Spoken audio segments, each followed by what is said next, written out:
রহিম গণপ্রজাতন্ত্রী বাংলাদেশ সরকারের মাননীয় প্রধানমন্ত্রী ও শিক্ষা মন্ত্রণালয়ের নির্দেশক্রমে আজকের অনলাইন ক্লাস। সার্বিক ব্যবস্থাপনায় প্রফেসর মোহাম্মদ আতাউল হক খান চৌধুরী, অধ্যক্ষ, পাংশা সরকারি কলেজ, পাংশা, রাজবাড়ী। উপস্থাপনায় আমি মোহাম্মদ বেলায়েত হোসেন, প্রভাষক, বাংলা বিভাগ, পাংশা সরকারি কলেজ, পাংশা, রাজবাড়ী। প্রিয় শিক্ষার্থী, আজকের অনলাইন ক্লাসে তোমাদের স্বাগতম। আমার আজকের এই অনলাইন ক্লাস, এটা দ্বিতীয় ক্লাস। তোমরা নিশ্চয় অবগত আছো যে 2020-21 সালের শিক্ষাবর্ষে এই উচ্চ মাধ্যমিক প্রথম বর্ষের যে ক্লাস শুরু হয়েছে, এটা শিক্ষা মন্ত্রণালয়ের নির্দেশে আমরা অনলাইন ক্লাস শুরু করেছি। তো সার্বিক সহযোগিতা করার জন্য মাননীয় অধ্যক্ষ স্যারকে ধন্যবাদ। আমি যেহেতু নতুন শিক্ষার্থী, তোমরা উচ্চ মাধ্যমিক প্রথম বর্ষ, তোমরা অনেকে আমাকে চেনো না।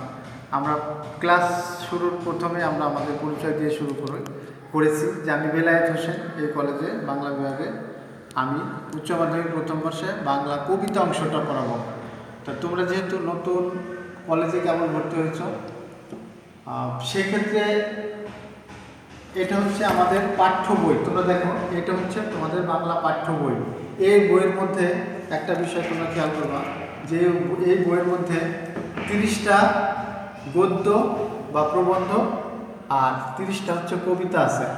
কিন্তু এইগুলোর মধ্যে কোনটা পাঠ্য, এই জিনিসগুলো কিন্তু ছেলেমেয়েরা কেউ জানে না। প্রথমে শুধুমাত্র যাদের অ্যান্ড্রয়েড ফোন আছে এবং তারা শিক্ষা মন্ত্রণালয়ে গিয়ে যদি সার্চ দেয়, তবে সেটা তারাই কেবল জানতে পারবে। তাছাড়া কিন্তু এই বইটা কিনে নিয়ে তারা কিছুই প্রথম বুঝতে পারবে না। তা আমি আজকে তোমাদের পরিচয় করে দিতে চাচ্ছি যে এই 30টা কবিতার মধ্যে কয়টা কবিতা পড়তে হবে তোমাদের। তো কবিতা তোমরা কয়টা লিখে নিতে পারো, এখান থেকে দেখো। আমি পরিচয় করে দিচ্ছি। কবিতা সিলেবাস 2020-21 শিক্ষাবর্ষে। এই সিলেবাসটা 2020-21 শিক্ষাবর্ষে। আমি আগে বলে রাখি, তোমাদের কিন্তু আগের বছরের সিলেবাসে থেকে কবিতা অনেকগুলো বাদ পড়েছে। এখন দেখো, 1 নম্বর, বিভীষণের প্রতি মেঘনাদ। বিভীষণের প্রতি মেঘনাদ লিখছে কে? মাইকেল মধুসূদন দত্ত। লিখে নাও। সোনার তরী, রবীন্দ্রনাথ ঠাকুর। বিদ্রোহী, কাজী নজরুল ইসলাম। প্রতিদান, জসিম উদ্দিন। সুচেতনা, জীবনানন্দ দাশ। তাহারে পরে মনে, সুফিয়া কামাল। পদ্মা, হররুখ আহমদ। 18 বছর বয়স, সুকান্ত ভট্টাচার্য। ফেব্রুয়ারি 1969, শামসুর রহমান। আমি কিংবদন্তির কথা বলছি, আবু জাফর উবায়দুল্লাহ। নুরুদ্দিনের কথা মনে পড়ে যায়, সৈয়দ শামসুল হক। ছবি, আবু হেনা মুস্তফা কামাল। এই কয়টা কবিতা তোমাদের পাঠ্য। কবিতা অংশগুলো আমি পড়াবো, যার কারণে কবিতা অংশটা তোমাদের পাঠ্য তালিকায় যেগুলো আছে আমি বলে দিলাম। আজকে আমাদের দ্বিতীয় ক্লাস। প্রথম ক্লাসে আমি বিভীষণের প্রতি মেঘনাদ অংশ থেকে কিছুটা আলোচনা করেছিলাম। 22 মিনিট আলোচনা আমি করেছিলাম, কিন্তু ওইটা অতটা হয়তো সাপোর্ট করে নাই। কিছুটা অংশ শেষের দিকে কেটে গেছে। এটা অনেক বড় কবিতা, এটা থেকে আমি তারপরে একটু কথা তোমাদের আজকে বলতে চাই যে আজকে আমাদের আলোচনার বিষয় হলো কবিতা। কবিতার নাম হচ্ছে বিভীষণের প্রতি মেঘনাদ। এখন বিভীষণের প্রতি মেঘনাদ, তো যাই হোক,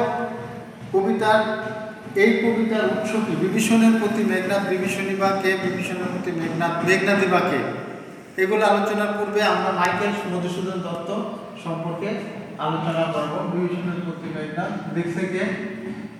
মাইকেল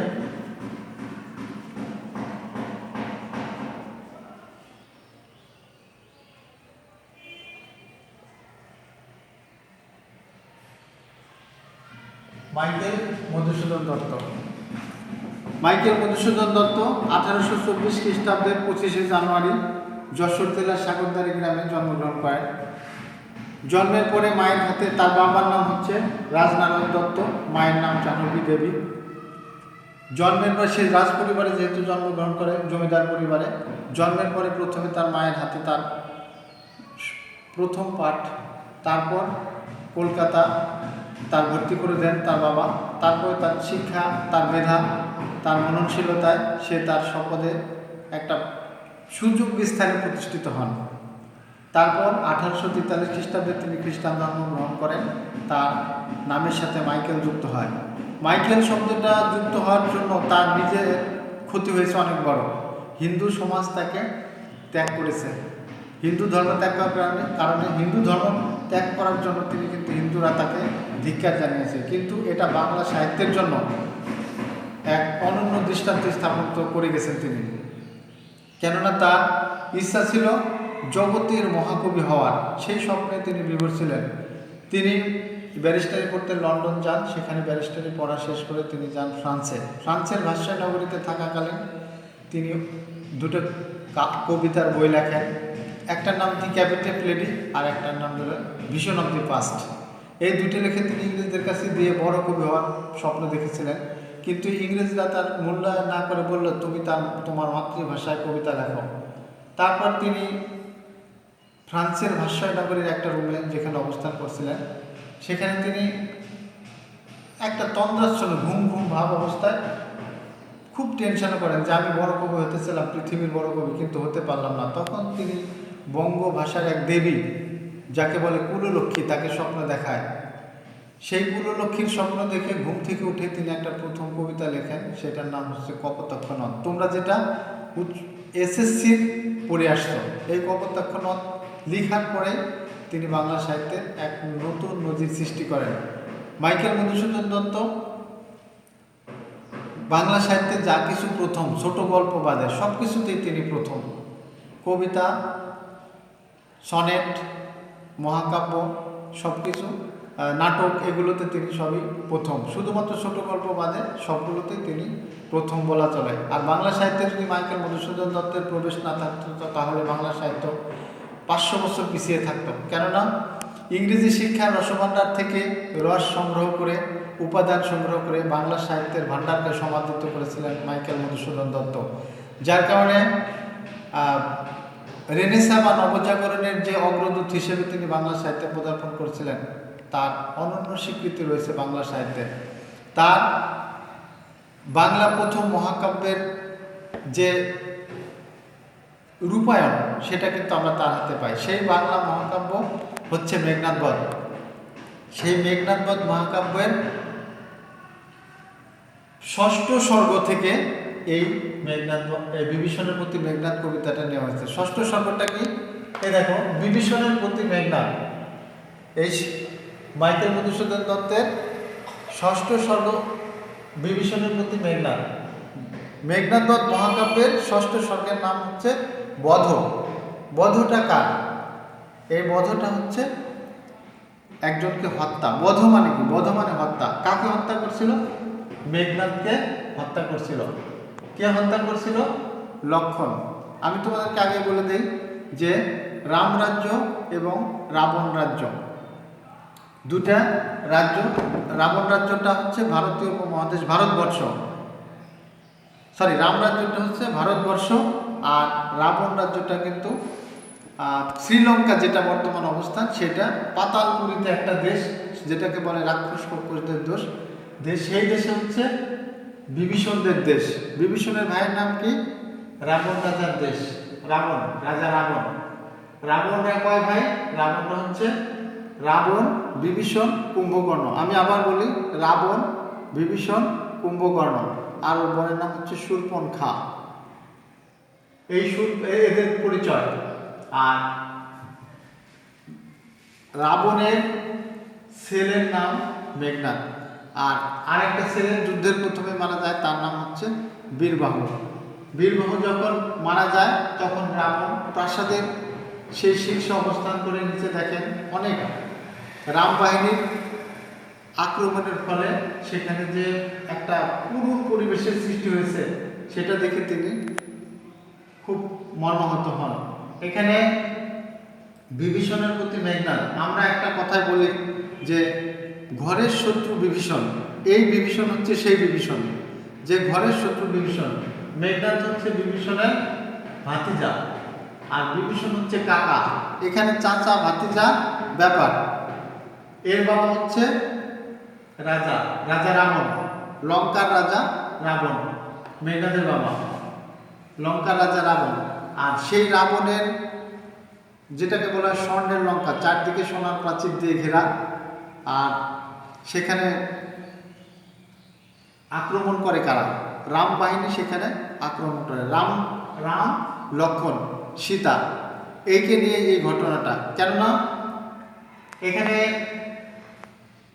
বিভীষণের যে বোন শূর্পণখা, এই শূর্পণখা প্রথমে কিন্তু প্রেম নিবেদন করেছিল হচ্ছে রামকে, রাম রাজ্যের রামকে। রাম যখন প্রেম ফিরিয়ে দেয় যে না আমি এইসব ভালোবাসি না, আমার ভাইয়ের কাছে যাও, লক্ষণের কাছে যখন শূর্পণখা প্রেম নিবেদন করে, লক্ষণ তার প্রেম তো রাখেই না, বরং তার নাকটা কেটে দেয়। তারপর সেই রাগে শূর্পণখা এসে রাবণ রাজা তার ভাইকে বলে যে ভাই আমি প্রেম নিবেদন করেছিলাম, কিন্তু সে আমার প্রেমটা রাখে নাই, আমাকে আর এই অবস্থা করছে। কি তোর এই অবস্থা? রাজা রাবণ, যেহেতু তারা রাক্ষস পরিবার, রাজা রাবণ উঠতে যায় গিয়ে কৌশলে সীতাকে হরণ করে নিয়ে আসে। সীতাকে হরণ করে নিয়ে এসে যখন রাবণ পুরীতে বা আলয়ে গৃহে যখন বন্দি করে, তখন বিভীষণের স্ত্রী তাকে পাহারা দেয়। আর বিভীষণ এইটা পছন্দ করে না। আর সেই সীতাকে উদ্ধার করার জন্য রাম লক্ষ্মণ এবং তার বাবা, রাম লক্ষ্মণ এবং তার বাহিনী, রাম লক্ষ্মণ এবং তার বাহিনী আক্রমণ করে এই লঙ্কাপুরীতে। এই লঙ্কাপুরীতে আক্রমণ করে তাকে উদ্ধার করার জন্য চেষ্টা করে। আর সেখানে যুদ্ধে প্রথম লক্ষ্মণ মারা যায়। লক্ষ্মণ মারা যাওয়ার এই কবিতায় কিন্তু লক্ষ্মণ দ্বিজ নামে পরিচিত। দ্বিজ মানে কি? যে দুইবার জন্মগ্রহণ করেছে সে দ্বিজ।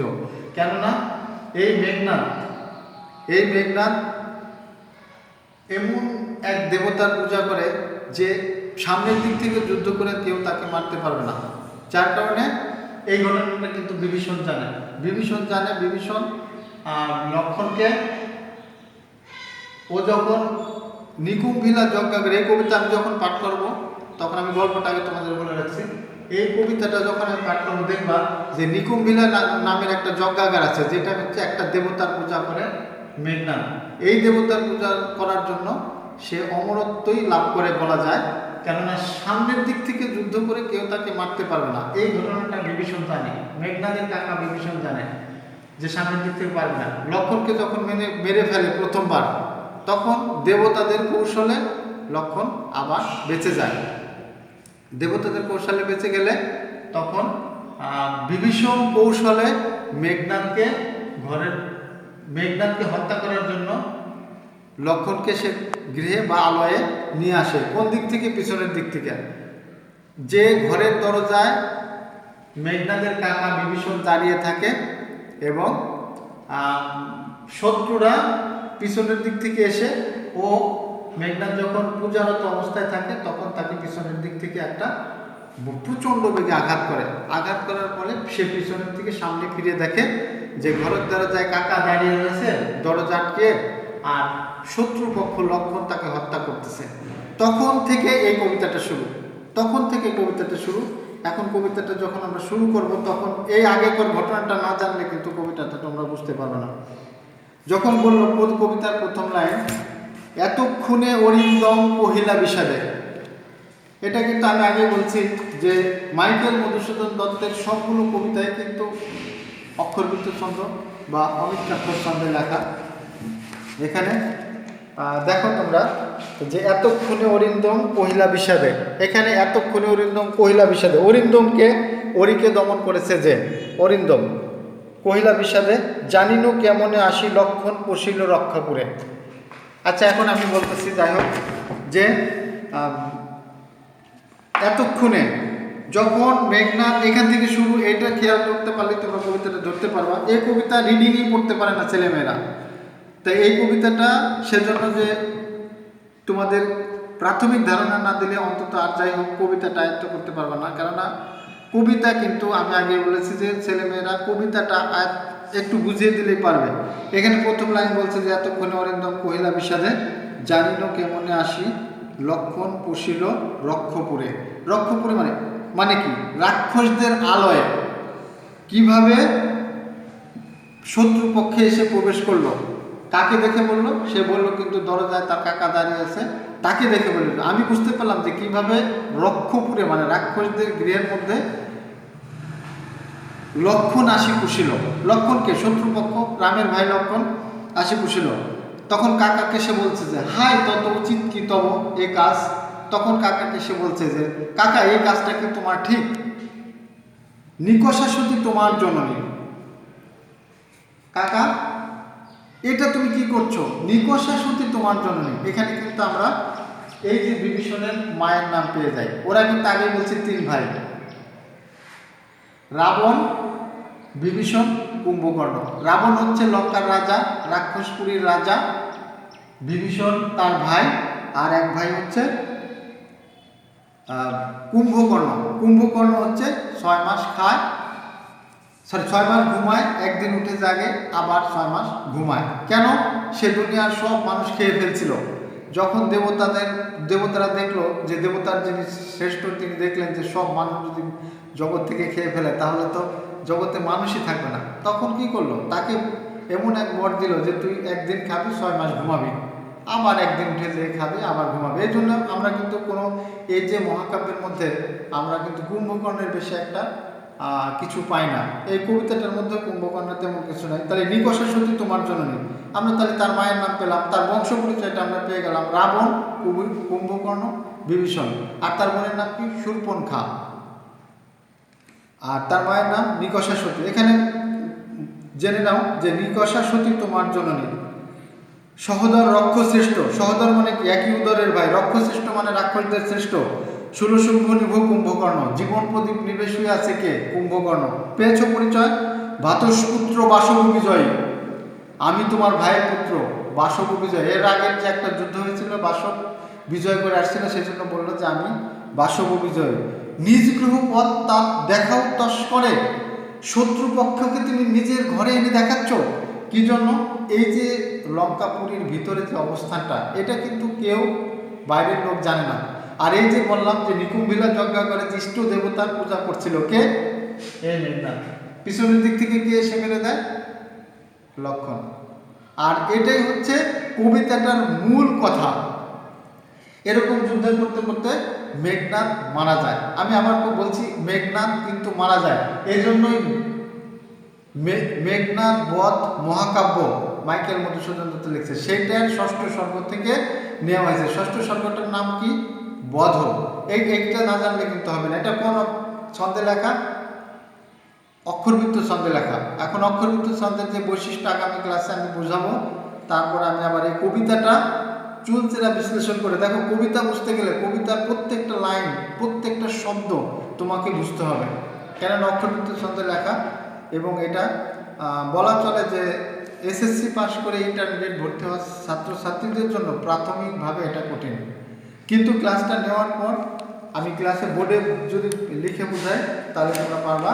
পরবর্তী ক্লাসে আমি তোমাদেরকে এটা ভালো করে বুঝিয়ে দেবো। আজকে তোমাদেরকে সবাইকে ধন্যবাদ ও শুভেচ্ছা জানিয়ে আমি আজকের অনলাইনের ক্লাস শেষ করছি। খোদা হাফেজ।